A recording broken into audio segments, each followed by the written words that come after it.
Welcome, ladies and gentlemen, to Carmine's Arena, a cultural gourmet of information, if you will, a feast for your mind and soul. And now, without further delay, the man, the myth, the maestro, Carmine Arena. Greetings and welcome once again to Carmine's Arena, site of contest and conflict, venue for and of resolution. Resolution in terms of focus, remedy, and commitment, both yours and mine, to the preservation, the propagation, and indeed the celebration of Western civilization. R.D. Laying, a Scottish psychiatrist of note, warned that life is a sexually transmitted disease and the mortality rate is 100%. So much for life being fair. But also duly recognized is that a baby is God's opinion that life should go on. Abortion, among other victimless outrages, is a defiant affront to that divine opinion. For all of us have the native right, and yes, the obligation from conception to reach old age, which is our experience coming full term to a harvest time, not solely winter time and decline, readied only for quicklime, but well designed for the overall benefit of mankind. Thus, to put abortion in its proper harness requires that we think musically, for abortion is an unresolved dissonance of godlessness. If you don't believe me, think of the lullaby. Then try to defend abortion convincingly. The unmusical feminist outcry will never satisfy the all-seeing eye of God, nor the man whose all-hearing mortal ear notes the critical political tin-eared rehearsal of stillborn alibis, as opposed to the all-natural appeal of lullabies to still a born baby's cry, one's first debt owed humankind. Whereas femme fatale Gloria Steinem, who is now in 2014 80 years of age and counting, whereas having reaped her unproductive harvest of the culturally unvested, molested, and unblessed, Steinem, the bonbon gorgon, a feminist agon jargon, whose wanton sermons transfixed females to becoming antiphonary unitary automatons.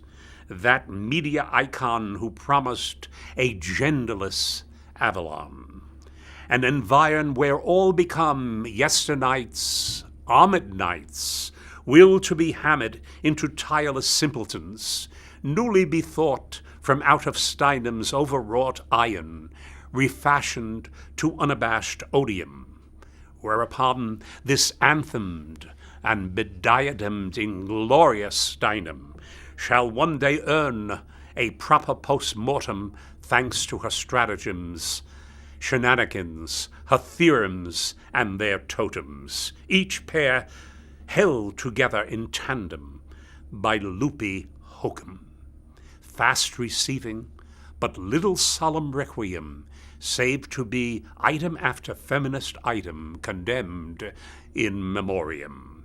Sic transit Gloria, the Gorgon who screwed up utopia. Now at 80, she claims a pastel of surviving lovers who merely abide her good friends. But as the all-knowing Oscar Wilde wisely opined, friendship is far more tragic than love, for it lasts longer.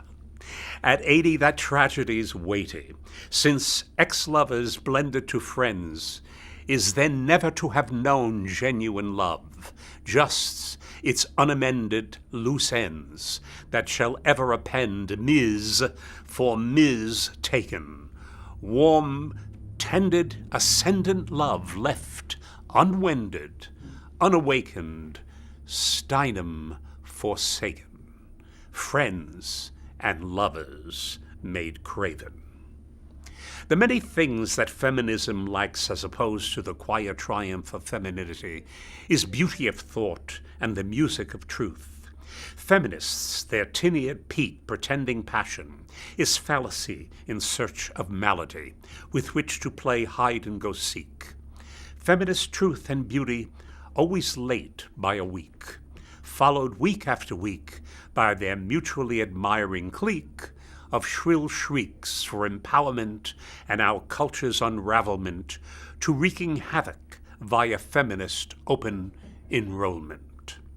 Feminism's toxic rhetoric sadly lacks poetry, poetry which is the deification of truth, that truth which is never plain nor simple, but valid and yes, authentic, its resonance the root to re-education, not disrepute. Females are not born feminists, nor willfully longing to becoming boys. They've their own, very own joys which males would find impossible to deploy without seeming excessively celluloid.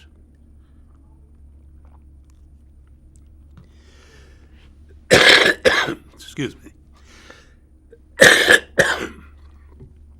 Females who afterwards are taught to yang in place of yin become denatured miniaturists who arrive mannequins, thin-skinned. I repeat, wherein feminism lies their truth and or beauty. Lord Byron came to the understanding that love to man is a thing apart, 'tis woman's whole existence. Another poet, Carl Sandburg, who knew a thing or two about love, said of poetry that it is an echo inviting a shadow to dance. That thought has more than an abundance of meaning. It has an other, hereof unmudded significance around which to effect reconnaissance. As I myself now reap the harvest of old age, refusing to be upstaged no matter how many times I cough from my allergy, I long to share what I individually remember of a time when to twitter was a sound made by birds, not the outbound outfitter for cyber litter, a time when we were expected to respect one another, not ever to become one another, a time when children reminded me to yearn to again becoming my better self, not merely an unfettered thing in itself.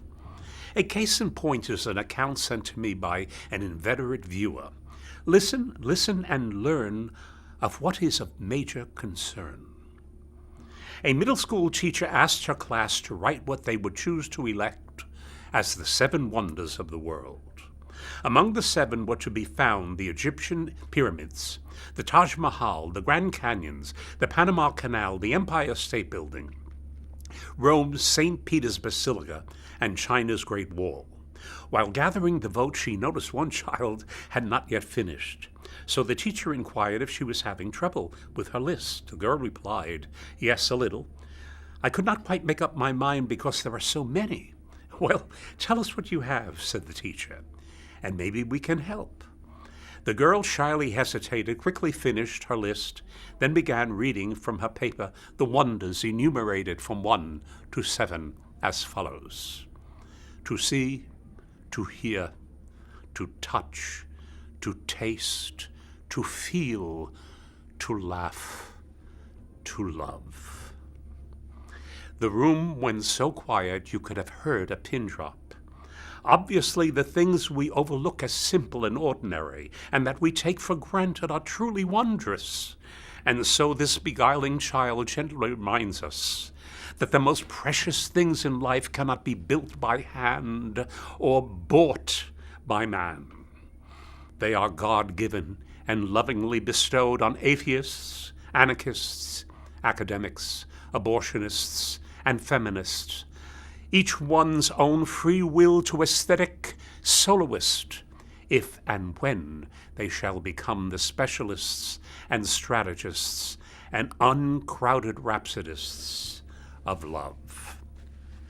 Knowing how to be happy, happy even in solitude, is core to the arts of loving. For in our own zone, where we can be alone, sans Twitter tweeting greetings, we can then and after be with others without using them as a means of escape, mere scapegoats to then misshape. The capacity to love nowadays, however, has shrunk, as has politeness.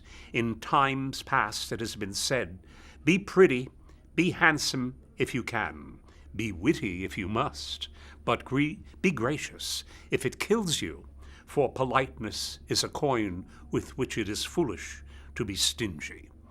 Respect for ourselves guides our morals. Respect for others guides our manners. Yes, this my harvest time of old age has given me the courage to depart from, say, political correctness. I refuse to live my life carrying along the regret that life will likely never compare to nostalgia. Perhaps I'm mad, but as also was noted, madness may not be all breakdown as much as it is breakthrough. With love and the ability to lavish love, the world becomes your oyster, and you needn't worry about using the wrong fork. For you begin by using your inner tuning fork. Now, don't try to understand me too quickly. Whenever people agree with me, I can't help feeling I must be wrong. In fact, it was Oscar Wilde who admitted that one thing he most feared was not being misunderstood. He went on to say, the only thing that sustains one through life is the consciousness of the immense inferiority of everybody else. And this is a feeling, said Wilde, I have always cultivated. I here add, in defiance of political correctness, that the inferiority of which Wilde spoke is best exemplified by our present compliant electorate, which is naught but a depraved confederacy of idiots, avatars of, say, Judas Iscariot, treasons, tommyrot, mascots. Now that may sound unloving, and yet to love is also the prerogative to protect and caution. Being polite to logic beats being politically correct to those on sight egocentric. I much prefer the cosmic authentic. Now, if you want the authentic, if somewhat eccentric, listen to the saddest and equally the most joyously hopeful phrase I've ever heard uttered by Tennessee Williams. I'll keep giving myself away, said he, until somebody takes me. You might mistake Tennessee for a debauchee, but he was in reality an incurable devotee of love. In remembering as I've been doing, I've come to realize more and more the ignorance of today's learned for their mistaken indoctrination for learning, and taken this learning too sadly. Culture for such like is an accomplishment rather than what it truly is, and that is an atmosphere. Today's culture, obviously, is the atmosphere of peer pollutions, unkind, impolite, unloving. I well remember a time when the learned were polite as well as recondite. They weren't given to being purposely mean and popularly vulgar. Even celebrity gained an assured dignity, along with self-made identity. People back when made certainly have gossiped, but like our witty, quotable Oscar Wilde that is, they talked only gossip, never scandal. When Wilde was asked to explain the difference, said Wilde, gossip is charming. History, in fact, is merely gossip, but scandal is gossip made tedious by morality. That groupthink morality we have discussed in Carmine's Arena, a stage-affected morality reduced to rascality. For in our politically polluted, correct world, abject times, that exist here, we must be wary of the groupthink drive-by Gestapo. These ruthless and sinister terrorists of free speech who themselves suffer from the running of the vowels. Who are they who must be obeyed? Why, there's the feminist Gestapo, racist Gestapo, secular progressive leftist Gestapo, there's the gay rights Gestapo, on and on from the freedoms once status quo to edicts pro-fiasco. But I am here, there, and everywhere to call out, whoa! Hold your horses. We Americans have no bosses, nor yesteryear's Gestapo bosses bearing Nazi iron crosses. We defeated them a long time ago, they and their Aryan mumbo-jumbo. Had we lost, where would have gone our pacifists and appeasers, our feminists, our gay rights stylists, and lily-livered leftist activists? All the aforementioned knee-jerk automatons would have ended up in one of the many death camps, flesh-heated cauldrons, marched to their execution in common lockstep cordons. Such would be our Nazi-perceived radical morons, though presently perceived by we patriots as merely overstuffed gibbons. Yet they are generously left to survive with all their jive. You American haters, come venomous race baiters, you survive, thanks be to God, not because you live in the land of the free and the home of the brave, but you live in the land of the free and freebies because of the brave. Yes, and lest we forget, my youth filled with buck-tooth posters of imperialist Japan, that rising sun empire that sought to overrun China, Korea, and the Pacific Islands in some. Yet thanks to a yesteryear's American exceptionalism, worn without tempered chauvinism, we defeated them and their institutionalized egoism. And despite our unconditional victory over Nazis and those surprise attackers of Hawaii, Germany and Japan were allowed to become our fiercest peacetime competitors. As I speak, they remain so. What other unconditionally victorious nation in all history can make this claim, this holy claim?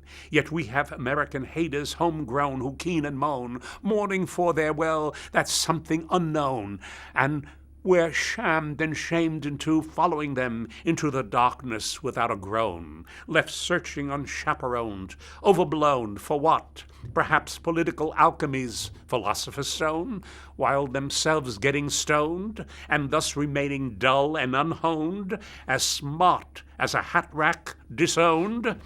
But yet we all natively carry that hunch, which persistently whispers, there ain't no free lunch. You gotta make your own gravy, baby. You might forgive my use of slang twang when you are made to fully whiz-bang. That slang's tang is language with its sleeves rolled up, which I strongly advise the nanny state lame gangs to do. Roll up your sleeves and get to work, you idle jerks, for movement alone and times begets unexpected opportunities. Sitting on your rump smoking weed may be cool and even hip, but you'll abide a fool if you don't take my tip. All you well chained to those political stump speeches, just happy to remain sidled and idled on the President Obama's dictatorship. Sold to you, solidly sold to you as a pleasure tripping, a la cool cats nipping, backsliding unchided in mutual partnership. And talk about being sold a crock. That is, now hear this. You can't make this stuff up. Excuse me. The camel's nose is officially in the tent. A list of instructions can be found online and in Arabic, though English is the world over spoken as if evangelic. In Arabic, nonetheless, are imparted instructions as to how to apply for food stamps in the heretofore great state of Michigan. I invite you to call the State Department of Human Services to check it out. Yep, that two-humped camel sure has a big nose and also spits when angered. Muslim males are allowed to have as many as 4 wives. Legions have emigrated into the United States, that land of infidels, and brought their 2, 3, or 4 wives with them. But we infidels don't allow multi-marriages. So the man lists one wife and signs up the other 2-3 as extended family on welfare applications plus other applications for free government programs. One might inquire, where are the feminists in all of this? Michigan, as you perhaps don't know, has the highest population of Muslims in good old USA. That is to say, not the real old USA. When President Obama took office, the U.S. paid millions of dollars to have large numbers of Palestinians emigrate to our shores, and many moved to Michigan to join the many other steadfastly unintegratable religious prestigious snobs already established there in hobnobbing mobs. So now, when you call the Public Assistance Office in Michigan, you are told to press 1 for English, 2 for Spanish, and 3 for ghoulishly Arabic. Check it out. The number to call is 1-888-68-8914. Now, every time you add a new language to an American program, it requires an additional number of persons fluent in that language to process those persons who refuse to learn English. The language not of Chaucer, Spencer, Milton, and Shakespeare, but the talkie-talkie of we, the infidel.